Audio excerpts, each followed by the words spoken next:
Now we're going to have Тодд Heyns, your director from Carol, present you with your Cinema Vanguard Award.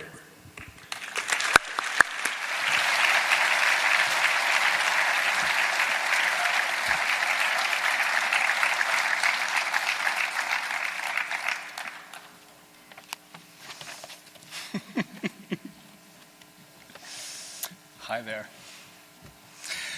I want to talk about looking, the language of looking, which in so many ways is the language we were trying to speak in Carol. Of course, it's what we always do when we watch movies. But in movies about love, it takes on a special dimension. And I knew the person doing most of the looking in the film was the character of Therese, the character portrayed with such exquisite grace and shattering nuance by Runi Mara. It was perhaps my best decision as a director when Carol first came my way with Cate Blanchett attached to play the title role, that there was no one else I wanted to see but Runi playing opposite her.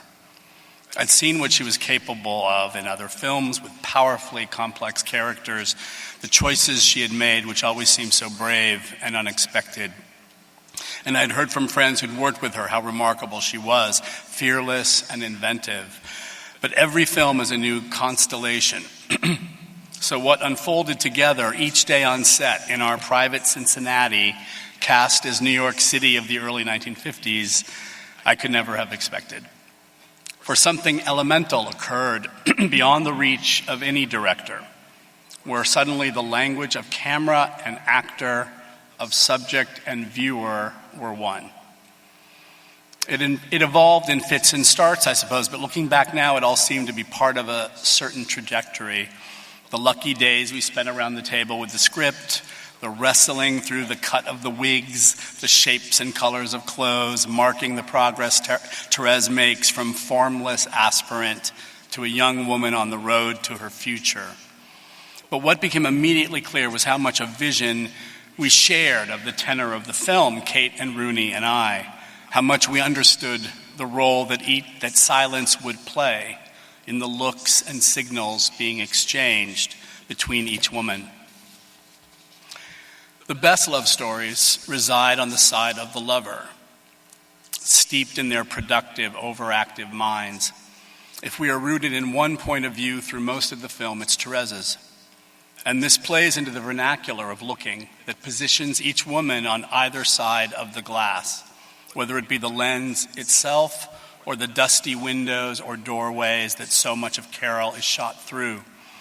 But within this divide, it's Runi's performance as Therese that anchors our view.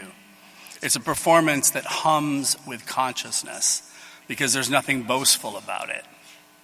Without conceit, she hands the act of being looked at to Carol, the object of desire, allowing her eyes to become our eyes, inviting us into the quiet, trembling process of surrender to an unimaginable love. When Therese learns how to train the lens of her camera onto Carol, we feel the agency of her looking affirmed. And when Carol first explores Therese's body, the unveiling feels like our unveiling, like we who've been watching Carol are for the first time being seen and desired in return. And when Therese is rejected, we watch the world implode around her and defenses rise up as they do in all of our lives.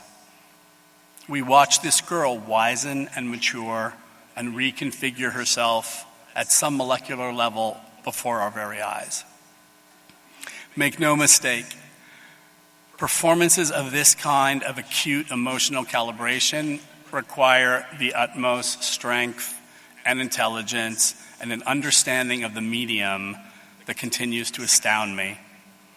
Watching Runi embody this language of looking and desire, heartbreak and loss, enables us to see what films can do, revealing to us the crux and depth of human nature while inviting us to find ourselves in what we see.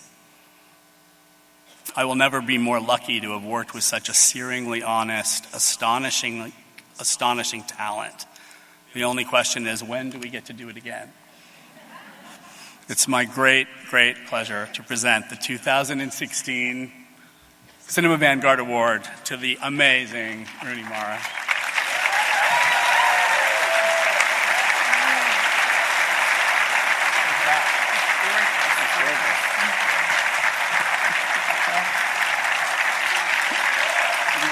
I'm just going to read Todd's speech again. Thank you so much to the Santa Barbara Film Festival and to Roger Durling. You guys have been so kind to me over the years, and I want to thank Joe for flying out here to do, the Q&A with me. So many brilliant people were involved with making this film possible. Phyllis Naj, who spent 18 years sort of waiting for this film to happen and writing it and rewriting it. Our wonderful producers, Elizabeth Carlson and Christine Vachon and Harvey, and the amazing crew that Todd put together, Ed Lockman and Sandy, and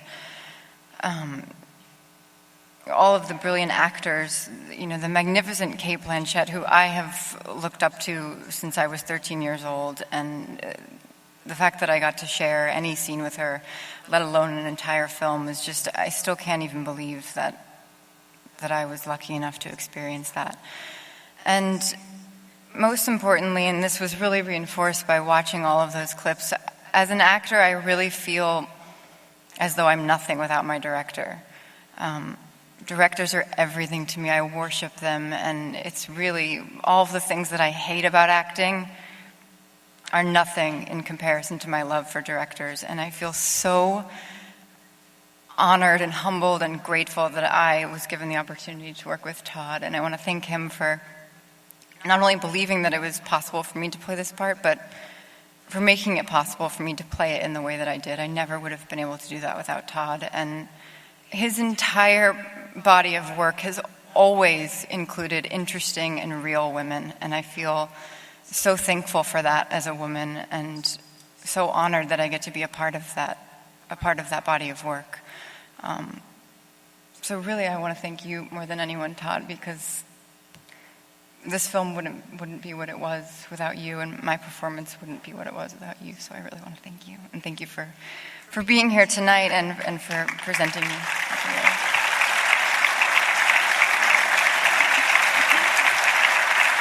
And thank you all for coming and listening to me talk.